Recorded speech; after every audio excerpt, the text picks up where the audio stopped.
Hurmatli yig'ilish ishtirokchilari, hurmatli tadbirkorlar, bugungi yig'ilishimizda ochiq e'lon qilamiz.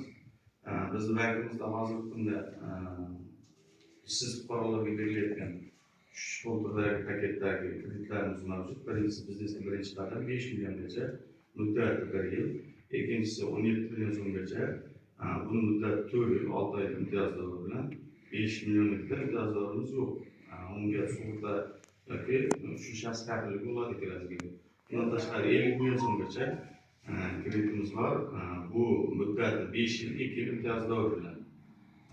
Bunga sug'urta kafilligi yoki uchinchi shaxs kafilligi va yoki shu shaxs kafilligi deganda ishlovchilar hisobga olinadi. Ular kafil bo'lsa ham bo'ladigan kreditlarimiz. Bularni deyarli uchalasiga 1%, ayollarga 23%, erkaklarga yillik 25% beriladi. Bundan tashqari tadbirkorlik faoliyatini va yuridik maqomga ega bo'lgan 1 yildan oshiq muddatda faoliyat yuritayotgan tadbirkorlarimizga Prezidentimiz 312 sonli qarori bilan 100 million so'mgacha sug'urta kafilligi bilan 300 million so'mga mol-mulk garov tariqasida berib kelinmoqda. Bundan tashqari bizda ipoteka kreditlarimiz bor, ishlovchilarga mikroqarz kredit kartalarimiz bor. Marhamat, shulardan savollaringiz bo'lsa, murojaatlaringizni eshitamiz. Savollar.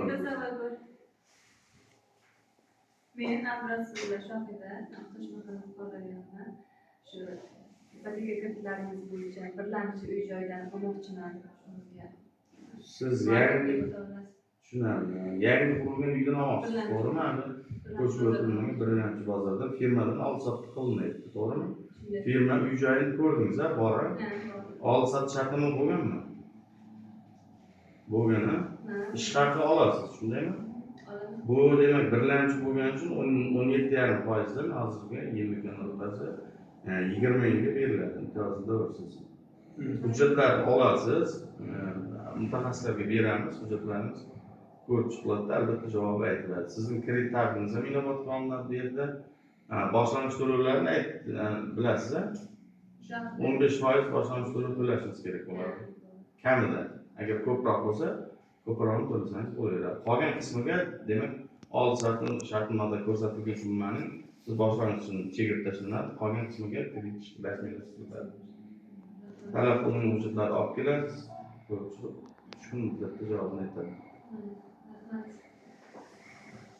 Boshqa hech kimda savol yo'qmi?